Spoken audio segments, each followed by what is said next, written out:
study out today that says women become unhappy as they get older. Well, the flip side, men get happier as life goes on. Now, the researchers, a couple of economists, by the way, they say it happens when we each turn 48.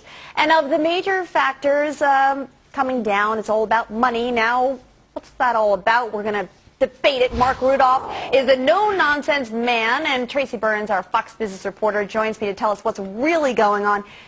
Tracy, is this true? Come on. I mean, come on. All right, first of all, don't get me started. I know you've missed me, Mark. First of all, this study was conducted by mostly men. And when men conduct anything, they talk about their finances because men judge themselves by the size of their wallet, toys, dare I say.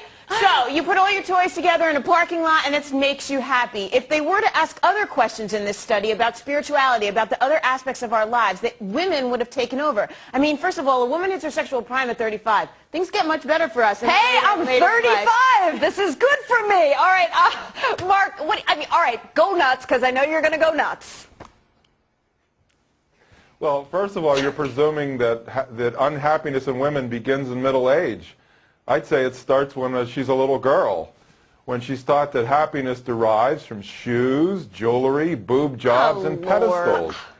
And what's interesting, oh, come on, Alexis, and then you have boys who are taught that they're supposed to make girls happy. I was on the radio 2 weeks ago in Greensboro, North Carolina, and the host related a story. He overheard his son and daughter talking.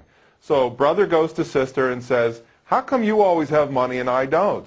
And she says, "That's simple. I have a boyfriend and you have a girlfriend." The fact of the matter is, boys are taught that they're supposed to make women happy. No, he's actually living in the dark ages. There's that.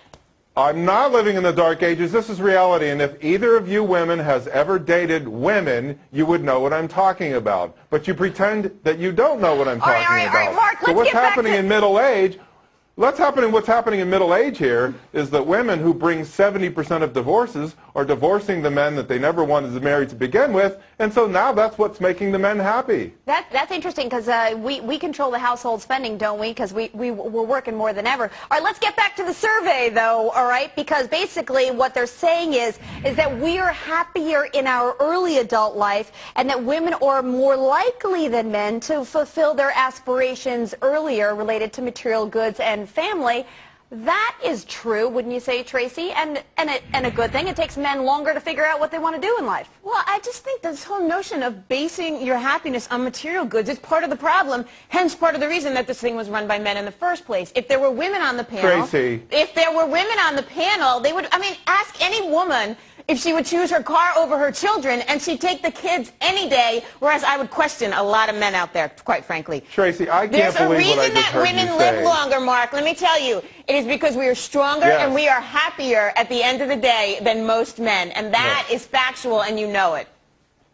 When men are married to women who scream like you, they just want to die sooner. I'm not screaming. When you have women going around, Tracy. She left you. Let's put that on the table if you want to play this game. Tracy, yes. when women go around comparing their engagement rings to show off who got the most carats, Oh, I don't know where you tell me find that these women don't compete. Mark, I don't know where you find these women. The women I know do not care about that kind of stuff. Mark, all right, Mark, get out more. Women compete on houses, divorce settlements, carats, country clubs.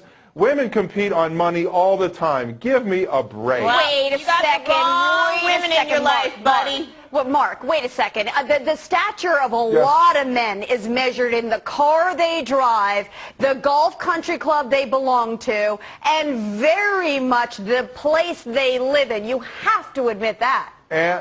And whether or not their wives are staying at home and not working. That's exactly what I said at the beginning. That's because men are taught that men are taught that they have to make women happy. The fact of the matter is, you can't make anybody happy. You have to make yourself happy.